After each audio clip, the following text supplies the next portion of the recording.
Hello दोस्तों, कैसे हैं आप सब।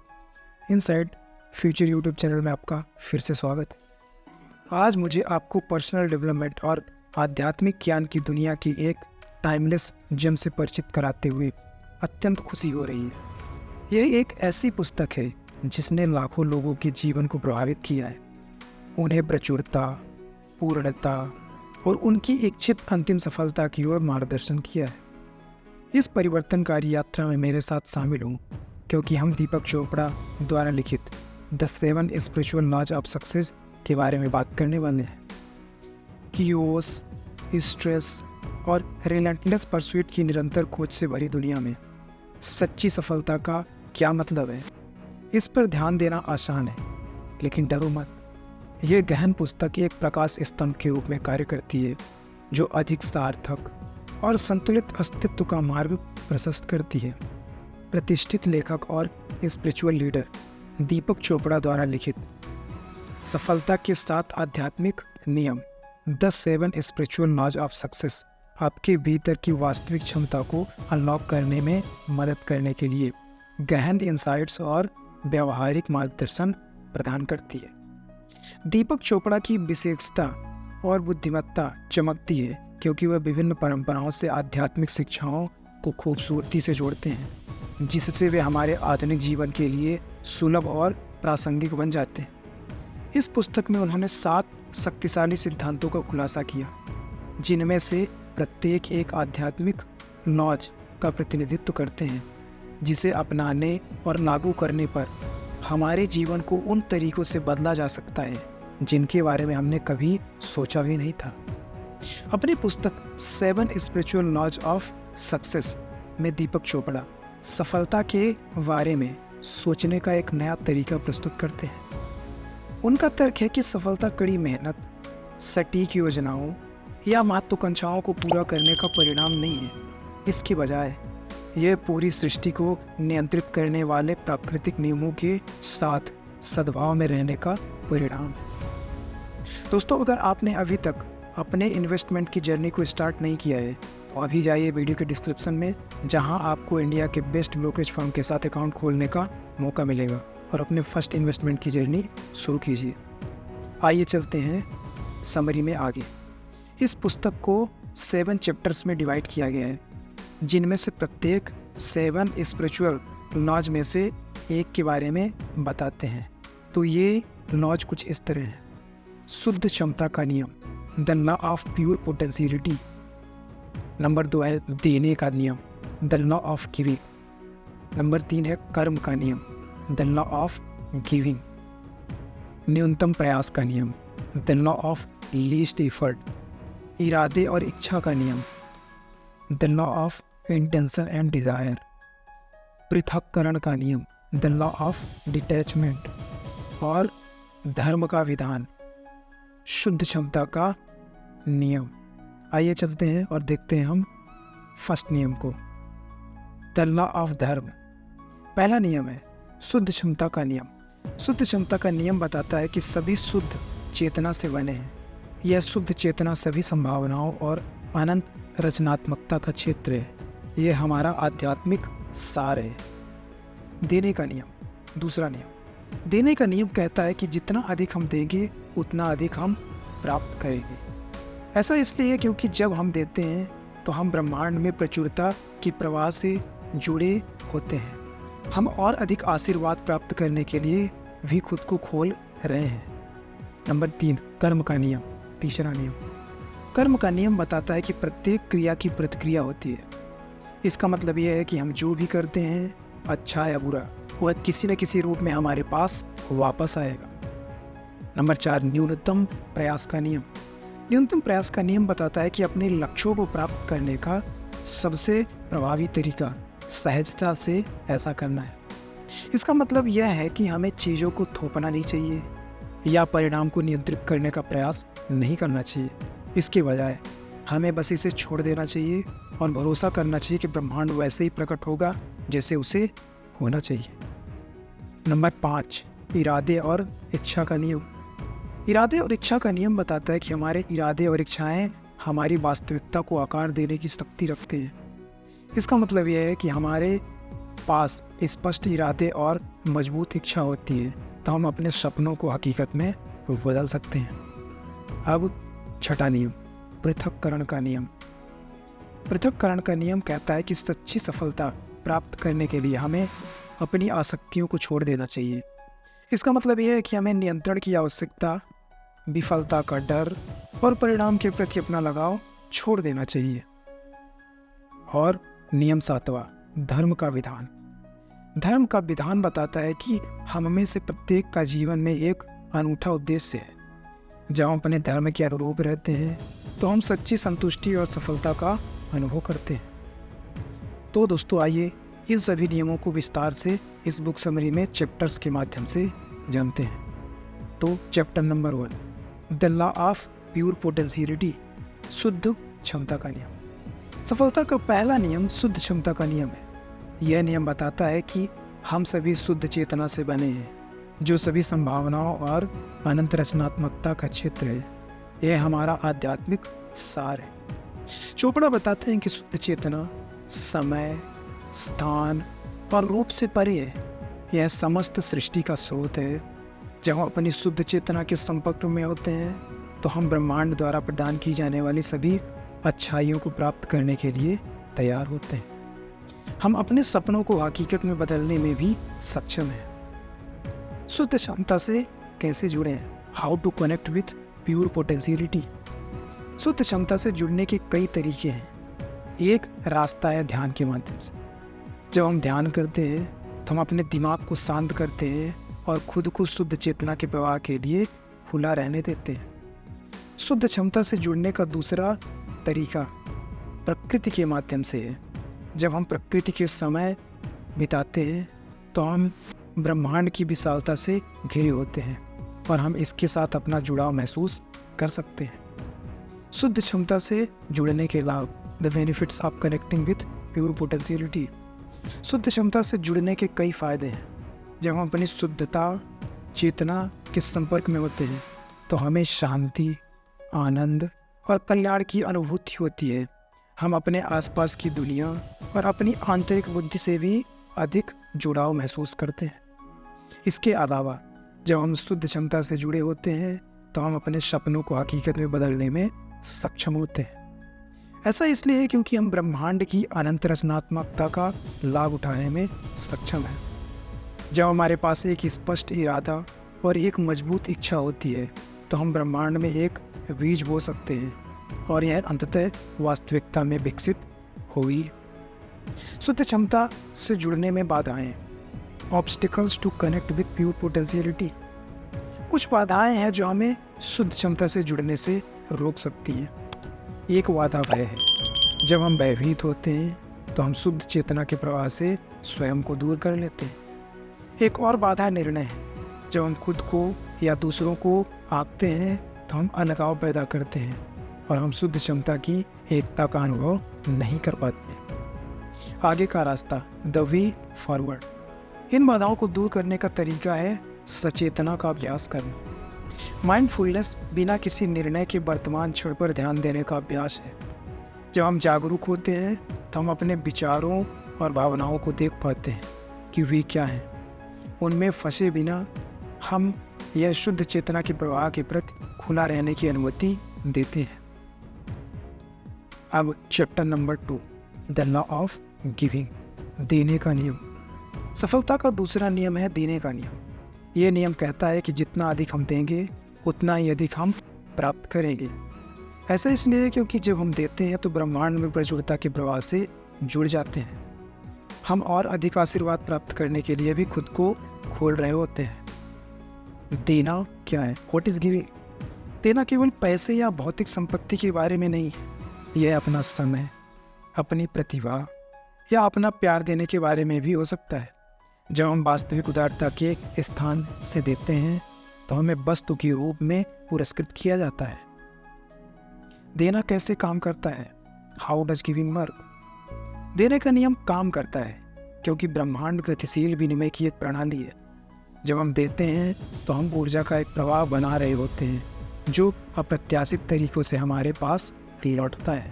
फॉर एग्जाम्पल, यदि हम किसी ज़रूरतमंद की मदद करने के लिए अपना समय देते हैं तो हमें नई दोस्ती या नौकरी के अवसर से पुरस्कृत किया जा सकता है। यदि हम अपनी प्रतिभा किसी रचनात्मक परियोजना में लगाते हैं तो हमें मान्यता या वित्तीय सफलता से पुरस्कृत किया जाता है। और अगर हम अपना प्यार दूसरों को देते हैं तो हमें एक साथी के प्यार या परिवार बढ़ाने की खुशी से पुरस्कृत किया जा सकता है। देने के लाभ, द बेनिफिट्स ऑफ गिविंग। देने के कई फायदे हैं। जब हम देते हैं तो हमें खुशी और संतुष्टि का अनुभव होता है।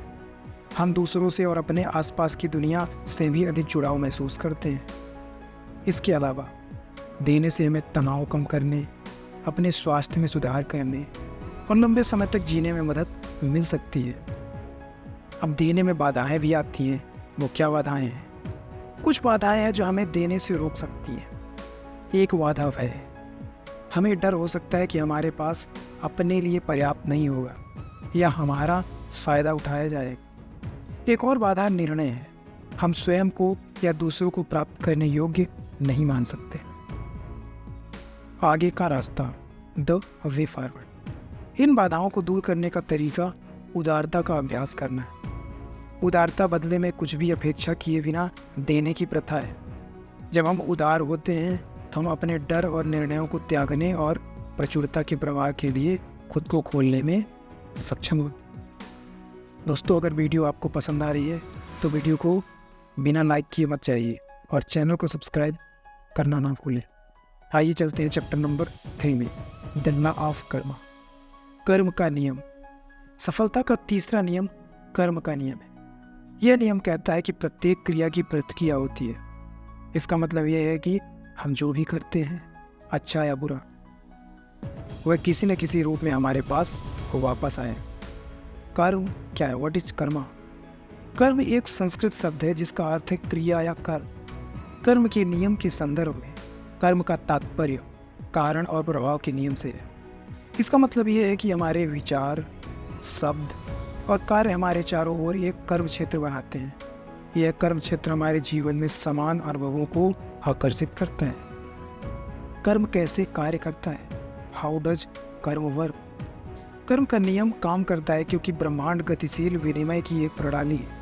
जब हम कुछ अच्छा करते हैं तो हम सकारात्मक कर्म बना रहे होते हैं। यह सकारात्मक कर्म हमारे जीवन में और अधिक अच्छे अनुभवों को आकर्षित करता है। जब हम कुछ बुरा करते हैं तो हम नकारात्मक कर्म पैदा कर रहे होते हैं। यह नकारात्मक कर्म हमारे जीवन में और अधिक बुरे अनुभवों को आकर्षित करता है। कर्म को समझने के लाभ, द बेनिफिट्स ऑफ अंडरस्टैंडिंग कर्म।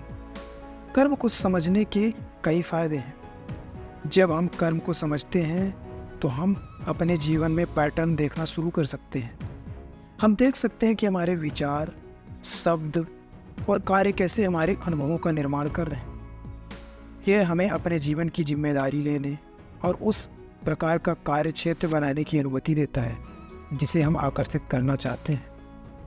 कर्म को समझने में बाधाएं, ऑब्स्टिकल्स टू अंडरस्टैंडिंग कर्म। कुछ बाधाएं हैं जो हमें कर्म को समझने से रोक सकती हैं। एक बाधा भय है। हम अपने कार्यों के परिणामों से डर सकते हैं। एक और बाधा निर्णय है।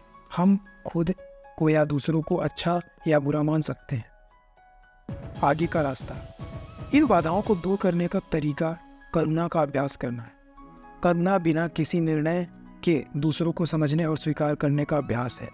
जब हम दयालु होते हैं तो हम अपने जीवन में और दूसरों के जीवन में कर्म पैटर्न को देखने में सक्षम होते हैं। यह हमें अपने डर और निर्णयों को दूर करने और प्रेम और प्रकाश का एक कर्म क्षेत्र बनाने की अनुमति देता है। Chapter number 4, the law of least effort. न्यूनतम प्रयास का नियम। सफलता का चौथा नियम न्यूनतम प्रयास का नियम है। यह नियम कहता है कि अपने लक्ष्य को प्राप्त करने का सबसे प्रभावी तरीका सहजता से ऐसा करना है। इसका मतलब यह है कि हमें चीज़ों को थोपना नहीं चाहिए या परिणाम को नियंत्रित करने का प्रयास नहीं करना चाहिए। इसके बजाय हमें बस इसे छोड़ देना चाहिए और भरोसा करना चाहिए कि ब्रह्मांड वैसे ही प्रकट होगा जैसे उसे होना चाहिए। न्यूनतम प्रयास क्या है? What is least effort? कम से कम प्रयास का मतलब कुछ न करना नहीं है।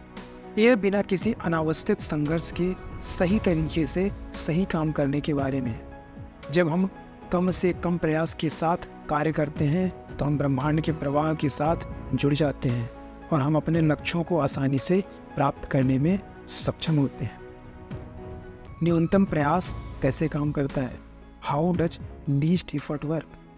न्यूनतम प्रयास का नियम काम करता है क्योंकि ब्रह्मांड गतिशील ऊर्जा की एक प्रणाली है। जब हम ऊर्जा के प्रवाह का विरोध करते हैं तो हम घर्षण पैदा करते हैं। यह घर्षण प्रतिरोध पैदा करता है जिससे हमारे लक्ष्यों को प्राप्त करना अधिक कठिन हो जाता है। हालांकि जब हम ब्रह्मांड की ऊर्जा के साथ बहते हैं तो हम सामंजस्य बनाते हैं। यह सामंजस्य हमें अपने लक्ष्यों को आसानी से प्राप्त करने की अनुमति देता है। कम से कम प्रयास से कार्य करने के लाभ, the benefits of acting with least effort. कम से कम प्रयास के अभिनय करने के कई फायदे हैं। जब हम कम से कम प्रयास के साथ कार्य करते हैं तो हमें शांति, आनंद और कल्याण की भावना का अनुभव होता है। हम अपने आसपास की दुनिया और अपनी आंतरिक बुद्धि से भी अधिक जुड़ाव महसूस करते हैं। इसके अलावा कम से कम प्रयास के साथ कार्य करने से हम अपने लक्ष्यों को अधिक तेजी से और आसानी से प्राप्त करने में मदद मिल सकती है। कम से कम प्रयास करने से कार्य करने में बाधाएं। कुछ बाधाएं हैं जो हमें कम से कम प्रयास करने से कार्य करने से रोक सकती हैं। एक बाधा वह है हम असफलता से या पर्याप्त रूप से अच्छा ना हो पाने से डर सकते हैं। एक और बाधा निर्णय है। हम खुद को या दूसरों को गलत या बुरा मान सकते हैं। इन बाधाओं को दूर करने का तरीका समर्पण का अभ्यास करना है। समर्पण हमारी आसक्तियों और नियंत्रण की आवश्यकता को छोड़ने का अभ्यास है। जब हम समर्पण करते हैं तो हम ब्रह्मांड की ऊर्जा के साथ बहने और अपने लक्ष्यों को आसानी से प्राप्त करने में सक्षम होते हैं। दोस्तों, अगर वीडियो आपको पसंद आ रही है तो वीडियो को लाइक कीजिए। आइए चलते हैं next chapter number 5, the law of intention and desire. इरादे और इच्छा का नियम। सफलता का 5वां नियम इरादा और इच्छा का नियम है। यह नियम बताता है कि इरादे और इच्छाएं हमारी वास्तविकता को आकार देने की शक्ति है। इसका मतलब यह है कि जब हमारे पास स्पष्ट इरादे और मजबूत इच्छा होती है तो हम अपने सपनों को हकीकत में बदल सकते हैं। इरादा क्या है? What is intention? इरादा हमारे दिमाग को एक विशिष्ट लक्ष्य या परिणाम पर स्थापित करने का कार्य है। यह अभिव्यक्ति की प्रक्रिया का फर्स्ट स्टेप है। जब हमारा इरादा स्पष्ट होता है तो हम ब्रह्मांड को एक संकेत भेज रहे हैं कि हम जो चाहते हैं उसे प्राप्त करने के लिए तैयार हैं। इच्छा क्या है? What is desire? इच्छा कुछ चाहने की भावना है। यह भावनात्मक ऊर्जा है जो हमारे इरादों को ईंधन देती है। जब हमारे पास प्रबल इच्छा होती है तो हम अपने लक्ष्यों की दिशा में कार्रवाई करने की अधिक संभावना रखते हैं। इरादा और इच्छा कैसे काम करती है? How does intention and desire work? इरादे और इच्छा का नियम काम करता है क्योंकि ब्रह्मांड शुद्ध क्षमता की एक प्रणाली है। इसका मतलब यह है कि ब्रह्मांड में जो कुछ भी मौजूद है वह एक विचार रूप। जब हमारे पास एक स्पष्ट इरादा और एक मजबूत इच्छा होती है तो हम ब्रह्मांड में एक विचार का निर्माण कर रहे होते हैं। यह विचार रूप फिर अन्य समान विचारधारा वाले विचार रूपों को आकर्षित करता है और अंततः वास्तविकता में प्रकट होता है। साफ इरादे और मजबूत इच्छाएं रखने के फायदे। साफ इरादे और मजबूत इच्छाएं रखने के कई फायदे। जब हमारे इरादे स्पष्ट होते हैं तो हम अधिक केंद्रित और प्रेरित होते हैं। हमें अपने लक्ष्यों की दिशा में कार्रवाई करने की भी अधिक संभावना है। जब हमारी इच्छाएं प्रबल होती हैं तो चुनौतियों का सामना करने में हमारे दृढ़ रहने की संभावना अधिक होती है। जब हम अपने लक्ष्य प्राप्त कर लेते हैं तो हमें खुशी और संतुष्टि का अनुभव होने की अधिक संभावना होती है। साफ इरादे और मजबूत इच्छाएं रखने में बाधाएं। कुछ बाधाएं हैं जो हमें स्पष्ट इरादे और मजबूत इच्छाएं रखने से रोक सकती है। एक बाधा भय है। हम असफलता से या पर्याप्त रूप से अच्छा न हो पाने से डर सकते हैं। एक और बाधा निर्णय है। हम खुद को या दूसरों को गलत या बुरा मान सकते हैं। इन बाधाओं को दूर करने का तरीका ध्यान और दृश्य का अभ्यास करना है। ध्यान हमें अपने मन को शांत करने और अपने इरादों पर ध्यान केंद्रित करने में मदद करता है। विजुअलाइजेशन हमें यह देखने में मदद करता है कि हमारे लक्ष्य पहले ही हासिल हो चुके हैं। जब हम ध्यान और कल्पना का अभ्यास करते हैं तो हम उन बाधाओं को दूर करने में सक्षम होते हैं जो हमें अपने लक्ष्यों को प्राप्त करने से रोक रही है। Chapter number 6, the law of detachment. सफलता का छठा नियम अनासक्ति का नियम है। यह नियम कहता है कि सच्ची सफलता प्राप्त करने के लिए हमें अपनी आसक्तियों को छोड़ देना चाहिए। इसका मतलब यह है कि हमें नियंत्रण की आवश्यकता, विफलता का डर और परिणाम के प्रति अपना लगाव छोड़ देना चाहिए। डिटैचमेंट क्या है? What is detachment? अनासक्ति का अर्थ हमारे लक्ष्यों या इच्छाओं को छोड़ना नहीं, यह परिणाम के प्रति हमारे लगाव को दूर करने के बारे में।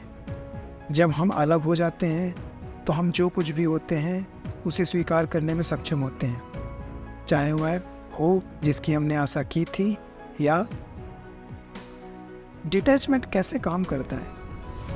डिटैचमेंट या अलगाव का नियम काम करता है क्योंकि ब्रह्मांड गतिशील ऊर्जा की एक प्रणाली है।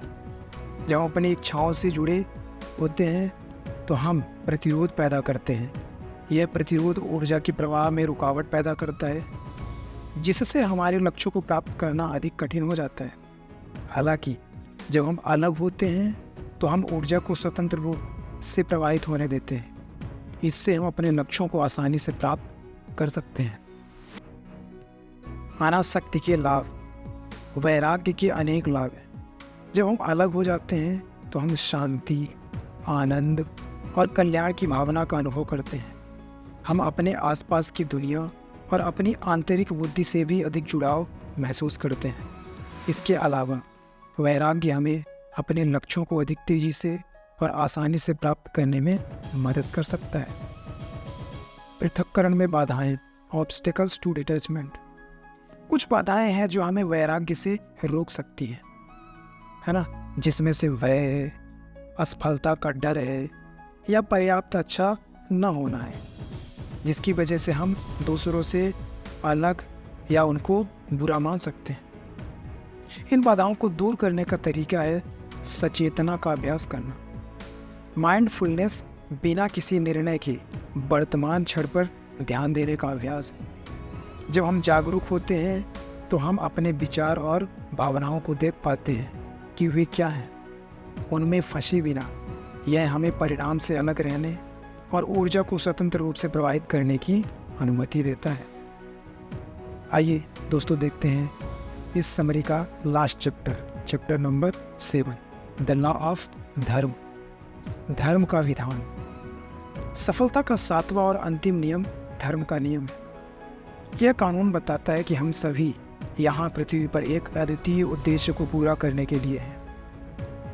यही उद्देश्य हमारा धर्म है।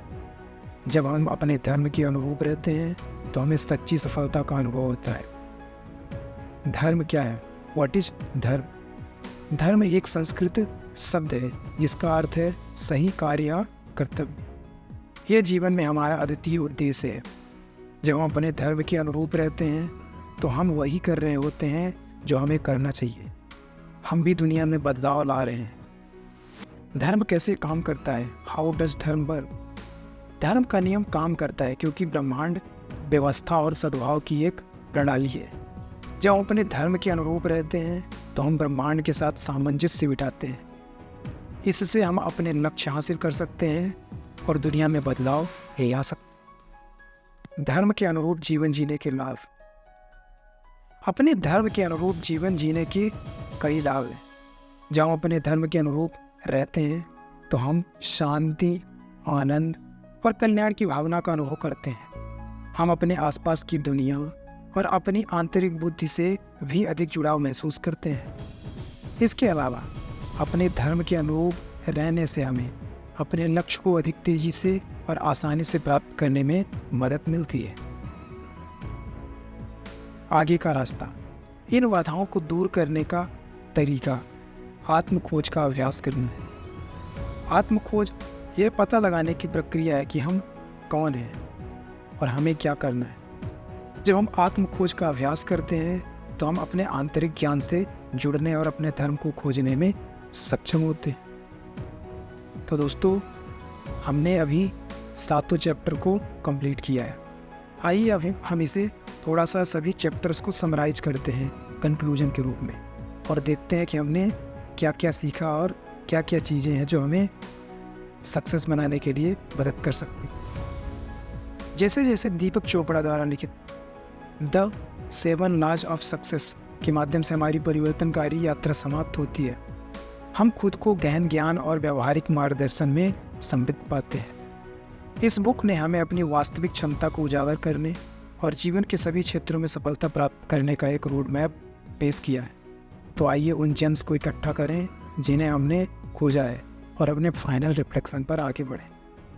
इस मास्टरपीस के पूरे पन्नों में दीपक चोपड़ा ने हमें हमारे आध्यात्मिक कल्याण और हमारी सांसारिक सफलता के बीच अंतर संबंध की याद दिलाई है। उन्होंने सच्ची और स्थायी सफलता प्राप्त करने के लिए एक समग्र दृष्टिकोण प्रस्तुत करते हुए व्यवहारिक अंतर्दृष्टि के साथ कलातीत आध्यात्मिक सिद्धांत को खूबसूरती से एक साथ बुना है। यात्रा शुद्ध क्षमता के नियम के साथ शुरू हुई, जहां हमने अपने भीतर की अनंत संभावनाओं को अपने भीतर से जोड़कर और मौन और शांति को अपनाकर सीखना सीखा। हमने पाया कि सच्ची सफलता सहजता से प्रवाहित होती है जब हम खुद को ब्रह्मांड के प्राकृतिक प्रवाह के साथ अलाइंड करते हैं, जैसे कि कम से कम प्रयास के नियम में बताया गया है।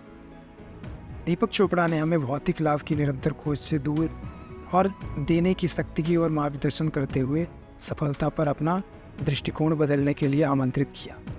हमने सीखा कि सच्ची प्रचुरता दया, करुणा और उदारता के निस्वार्थ कार्य से आती है, जैसा कि देने के नियम में बताया गया है।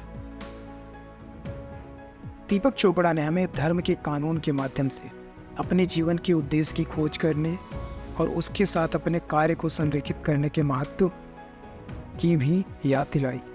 अपनी अद्वितीय प्रतिभाओं और जुनून का उपयोग करके हम पूर्णता पाते हैं और दुनिया में एक सार्थक प्रभाव डालते हैं। दीपक चोपड़ा के शब्दों ने एक मार्गदर्शक प्रकाश के रूप में काम किया, जो प्रचुरता, आनंद और पूर्णता के जीवन का मार्ग प्रशस्त करता है। उन्होंने हमें याद दिलाया है कि सफलता कोई मंजिल नहीं, बल्कि एक यात्रा है। विकास, आत्मखोज और आत्मनिर्भरता की एक सतत प्रक्रिया है। इसलिए मेरे प्रिय दोस्तों, जब हम इस असाधारण पुस्तक को ख़त्म करने जा रहे हैं, तो आइए हम इसके ज्ञान को अपने दिलों में रखें और इसकी शिक्षाओं को अपने दैनिक जीवन में लागू करें। दोस्तों, आज की वीडियो यही समाप्त करते हैं।